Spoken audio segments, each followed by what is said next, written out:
Welcome to the third video in our Posterior Mediastinum series. We are covering the veins that drain the posterior aspect of the thorax in this quick video. Lego. Azygous vein gets a bad rep because I don't think azygous vein is explained clearly most times. So I'm going to attempt to explain azygous vein and its tributaries clearly. We'll see how it goes. First thing we need in this picture is the SVC, superior vena cava. Why? Because the azygous vein drains into it. And the second thing we need in this picture is an idea of where our vertebrae are. So let's just draw them in like this. This is just to represent the posterior mediastinum boundaries of our rib cage. And then these are vertebrae, okay? And there's our SVC. And the azygous vein drains into the SVC. So our azygous vein, we're going to see do this. That is our azygous. I say azygous. Some people say azygous. I might switch between the two. It is draining posterior wall of our chest. So it's draining those intercostal muscles back there and our subcostal muscles, which we have not talked about. So it's actually going to have branches that go off just beneath those ribs and drain this area. Right side of our thorax, posterior thorax, these would be posterior intercostal veins, drain into, so I'm going to put arrows, the azygous vein. And then the azygous vein arches, so that's the arch of my azygous vein, and dumps directly into the superior vena cava. This is all on the right side. So what's going on the left side? Here's the part that's variable. How the azygous connects to this other side is variable, but it will always connect to the other side. It might connect through one vein. It might connect through two separate veins.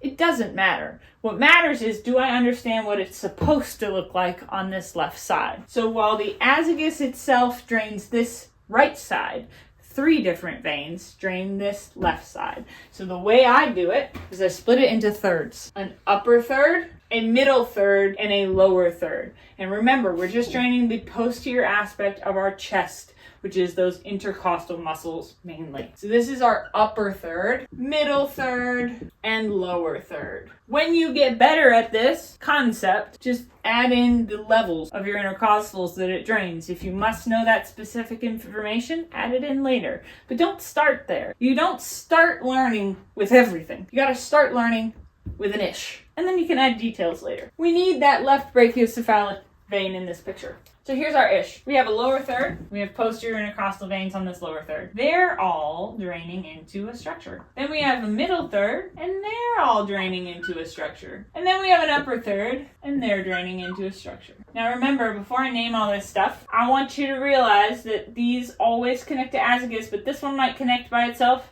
and this one might connect separately, but sometimes, and usually in the pictures, you're going to have this larger vein go across and then split. But this is just one version of what it can look like, because those could be separate. But I'm going to leave it like that for this video. The lower third is drained by a vein called semi-azygous. So if this one's azygous, this is semi-azygous. And then we're just going to add words as we go up. So we have hemiazygous. So if right to left, it's azygous, then hemiazygous at the bottom.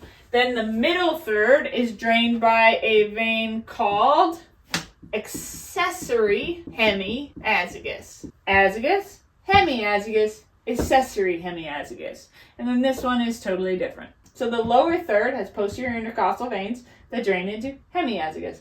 The middle third is drained by accessory hemiazygous, and the upper third actually drains back into the brachiocephalic vein, the left brachiocephalic vein, and this vein is called superior thoracic, which makes sense because it's in the superior aspect of the thorax. So on the right side, one vein, all posterior intercostal veins drain into it, back into the SVC, that is the azygous vein. On the other side, the left side, three. Think thirds. Superior thoracic drains the upper third, middle third is drained by accessory hemiazygous, hemiazygous drains the lower third. They also, just for sake of clarity, give off esophageal branches. That the esophagus is in the middle there, they'll drain the esophagus as well. Thanks for watching. That's it for part 3. Join us in the final video of this series where we finish up posterior mediastinum structures with the muscles and the sympathetic nervous system content. See ya.